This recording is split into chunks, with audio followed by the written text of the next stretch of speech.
The best answer is yes, and the best answer is now. Hey, I'm Mark, and welcome to Fast Lane Business 101. After 40 years in sales and owning a business, I've learned a few things.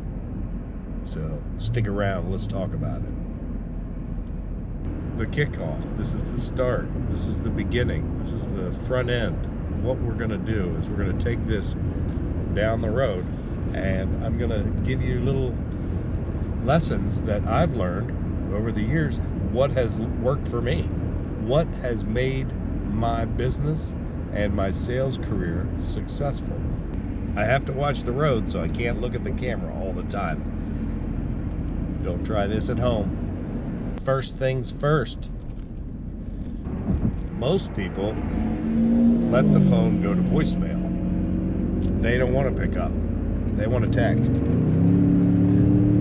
You ever call somebody and they don't pick up and go straight to voicemail, or they send you to voicemail? You can tell because it rang one time and then it says, "You've been sent to voicemail." Okay, well, sometimes that's necessary. Sometimes you're in a meeting. Sometimes you're on the phone. But not all times. You're not always on the phone. You're not always in a meeting. You're not always busy. What happens is people realize, I don't mean much to you. You don't care about me. You're just screening my call. And okay, maybe I just won't leave a message because I don't want to talk to your voicemail.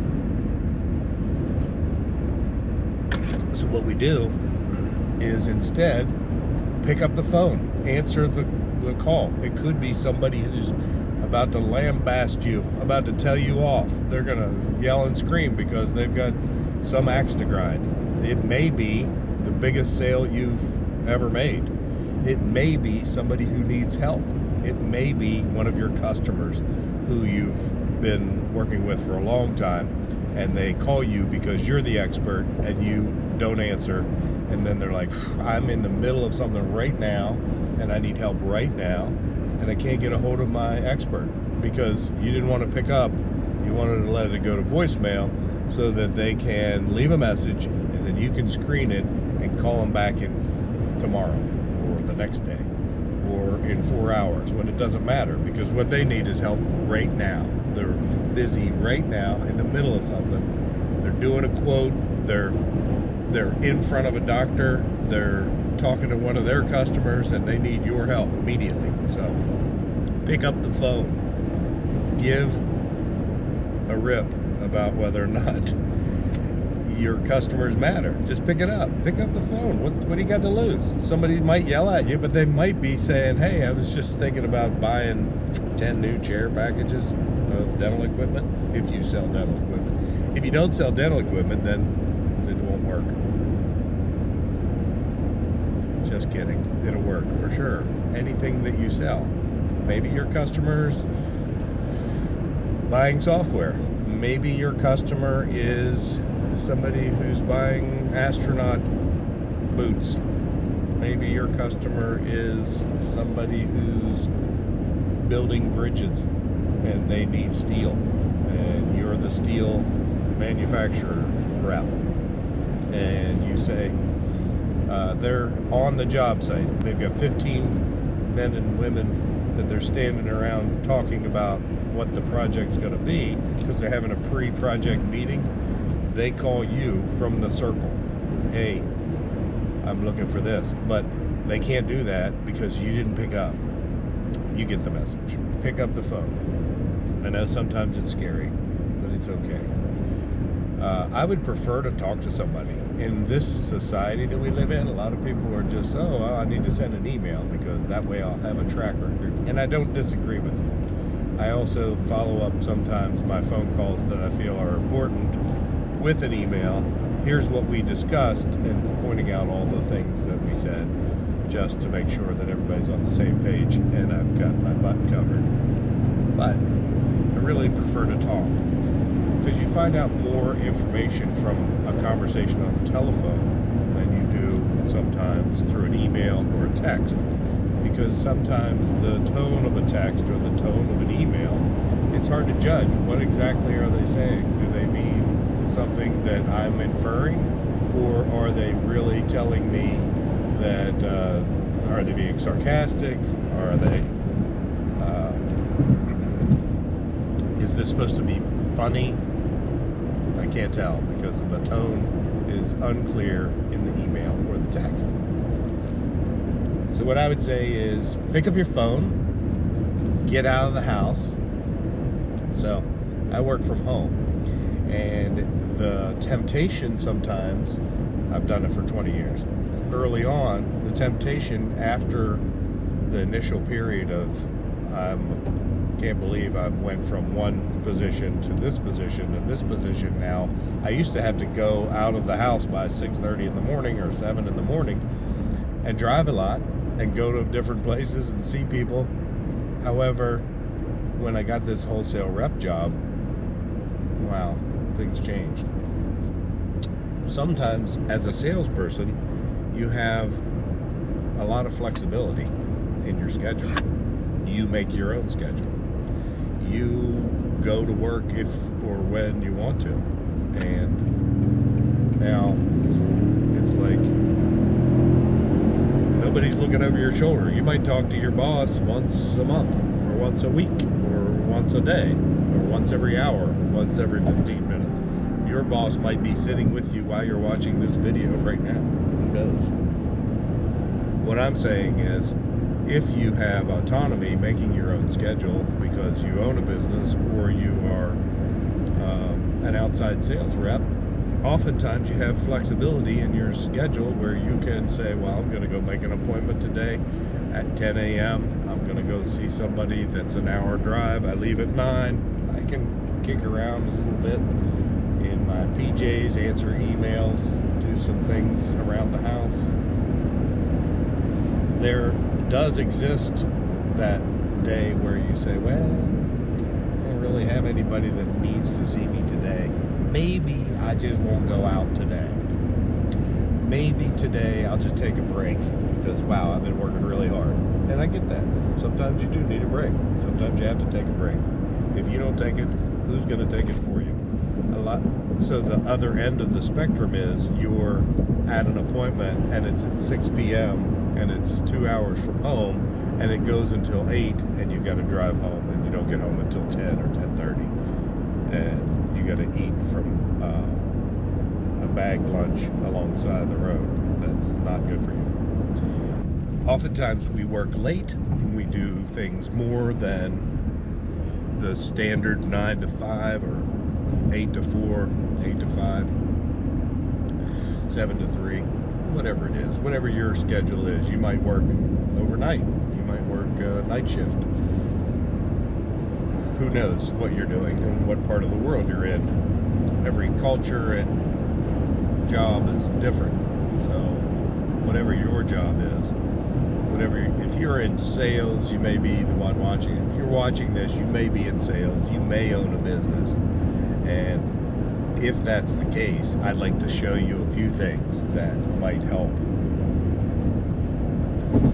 What do you think? Have you had a job where you had lots of flexibility and the temptation was great to blow off work today? Or, hey, today I'm going to go fishing. Oh, well, I don't really have any appointments. It's springtime and that trout stream is calling my name. Maybe you did that. Well, that's fine. But if you do it every day, then all of a sudden there's no ceiling to your income as a salesperson that works on straight commission. However, there's no floor either. And if you don't do anything for days and months, then all of a sudden it's going to catch up with you. So the important part of the puzzle is to wake up, wake up early, get out of the house, answer your phone, and then when people ask you to do something, which is what they're going to be calling for, hey, I need a quote, hey, I need your help, hey, can you send me a link to the website, hey, how about a part number for this thing that the person that I'm selling it to is looking for, can you give me the part number? You're in the middle of something, you're driving, you're like, well, yeah, the best answer is yes, and the best answer is now. So pull over in a safe space, then take an exit, go to a parking lot, safely pull over, look it up in your catalog, and give the person what they need. Do the quote. Get Wi-Fi or a hotspot that connects to your laptop so that you can, missing the exit. Missing the exit. Always a fun time. Missing the exit is always a fun time. So if you are like me, you're a road warrior. No matter what number I say of how many miles I drive per year, there's somebody out there who's driven more. So they're going to tell me in the comments. And I appreciate that, because I know that there are road warriors that are way more road warrior-ish than I am. However, I do 35,000 miles a year. It's a lot of miles. Cover 7 states, mid-Atlantic area. I cover 7 states.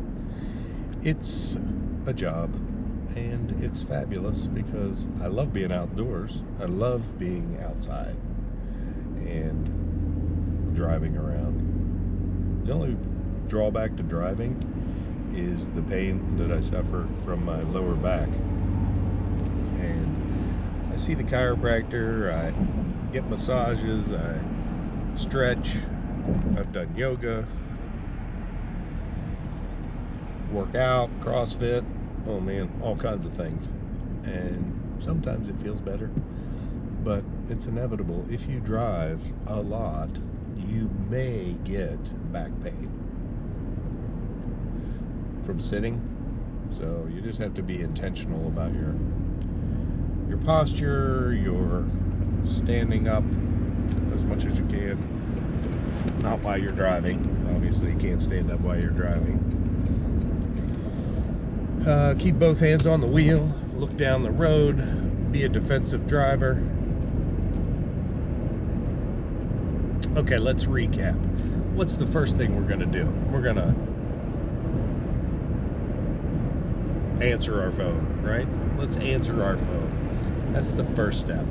First step is answer our phone. The second step,